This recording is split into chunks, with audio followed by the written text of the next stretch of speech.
कहते हैं जो नजर नहीं आते उन्होंने पूरा इतिहास लिखा है।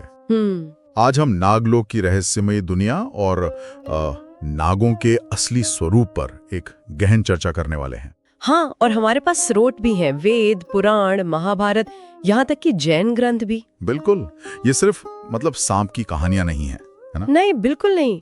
हमारा मकसद तो यही समझना है कि ये नाग थे कौन आखिर, सिर्फ कल्पना, या फिर जैसा कुछ स्रोत इशारा करते हैं, एक प्राचीन, शायद खोई हुई सभ्यता। हाँ, एक विकसित सभ्यता, और वो जो कहा जाता है कि वे ज्ञान के रक्षक थे। हाँ, उस पर भी बात करेंगे।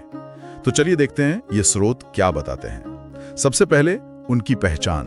नाग मतलब सिर्फ सांप? आम तौर पर तो यही समझा जाता है, लेकिन ग्रंथ कुछ और कहते हैं। उन्हें सिर्फ सर्प नहीं बल्कि एक अलग ही प्रजाति, एक सभ्यता माना गया है। अच्छा, कहाँ रहते थे ये? पृथ्वी के नीचे, जिसे पाताल लोक कहते हैं। पुराणों में तो पाताल के 7 स्तर बताए गए हैं, अतला, वितला, सुतला। हाँ, सुना है। उनमें से जो सबसे गहरे तल हैं, जैसे महातल और रसातल, उन्हें नागों का खास निवास स्थान माना गया है। तो ये पाताल लोक अंधेरी, डरावनी जगह होंगी? नहीं, वर्णन तो बिल्कुल उल्टा है। कहते हैं कि ये लोग बहुत प्रकाशमय थे, मणि रत्नों से सजे हुए, और एक अलग ही तरह की, कह सकते हैं, आध्यात्मिक ऊर्जा से भरपूर। कुछ लोग तो इन्हें उच्च आयामी यानी हायर डायमेंशनल रियलिटी भी मानते हैं। हायर डायमेंशनल मतलब हमारी 3D दुनिया से अलग? हाँ, कुछ वैसा ही, जहाँ शेषनाग, वासुकी, तक्षक जैसे प्रसिद्ध नाग रहते थे। वाकई रहस्यमयी है। और सिर्फ इनका लोक ही नहीं, कहानियों में भी इनकी भूमिका बहुत अहम है, जैसे वो समुद्र मंथन वाली कथा। हाँ, बिल्कुल।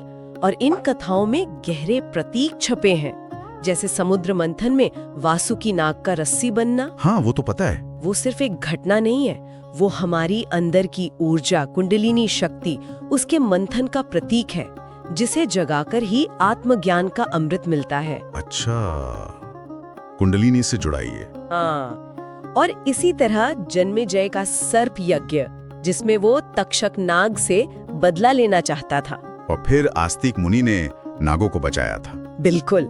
ये मनुष्यों और नागों के बीच के वो जटिल, तनावपूर्ण रिश्ते दिखाता है। और कृष्ण जी ने जो कालिया नाग का दमन किया यमुना में, उसे भी प्रतीकात्मक रूप में देखा जाता है, जैसे अहंकार पर या जीवन की नकारात्मकता पर चेतना की विजय।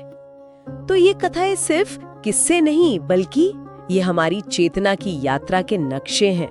इसीलिए शायद उन्हें चेतना का संरक्षक कहा गया। हाँ, ये विचार इसी से जुड़ता है। और आपने कुंडलिनी की बात की। हाँ, उसे भी तो शरीर में सोई हुई नागिन या सर्प जैसी ऊर्जा कहते हैं। बिल्कुल सही।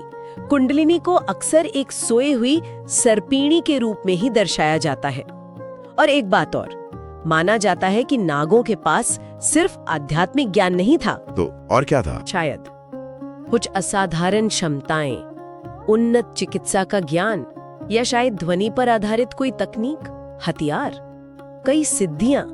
ये सब उन्हें एक बहुत विकसित सभ्यता की तरह दिखाता है। ये तो बहुत आगे की बात लगती है।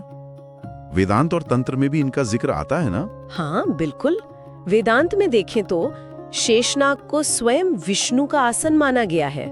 वो समय और स्थान यानी टाइम स्पेस का आधार है। और तंत्र में जो ऊर्जा साधना पर केंद्रित है, वहाँ तो नाग मंत्रों और प्रतीकों का सीधा उपयोग कुंडलिनी जागरण के लिए होता है। जैसे शिवजी के गले में वासुकी नाग। हाँ, वो इच्छाओं और अपनी आंतरिक ऊर्जा पर पूरी तरह नियंत्रण का प्रतीक है। तो आज के समय में हमारे लिए इन सब बातों का क्या मतलब है? क्या ये बस पुरानी कहानियां हैं? नहीं, इन्हें ऐसे देख सकते हैं कि नागलोक शायद हमारे अपने अवचेतन मन, हमारे सबकॉन्शियस डायमेंशंस का प्रतीक है। अच्छा। और कुंडलिनी वो जीवन ऊर्जा है जो हम सब में है, बस सोई हुई है, उसे जगाया जा सकता है। और नाग? नाग शायद उस अंदरूनी ज्ञान के द्वारपाल हैं।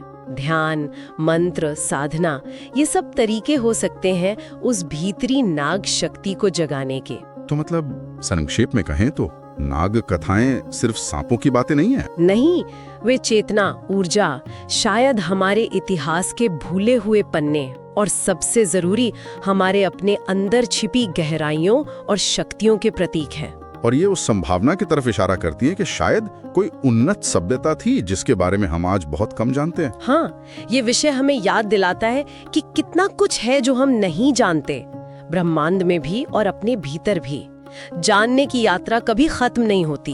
और जाते जाते एक सवाल मन में आता है, क्या हो अगर ये नागलोक और उनकी शक्तियां सिर्फ कहानियां ना हों? क्या हो अगर ये हमारे ही अस्तित्व के गहरे स्तर हों, या कोई और आयाम जिसे सही साधना से अनुभव किया जा सके? सोचने वाली बात है कि हम अपने अंदर की कितनी शक्तियों से अनजान हैं।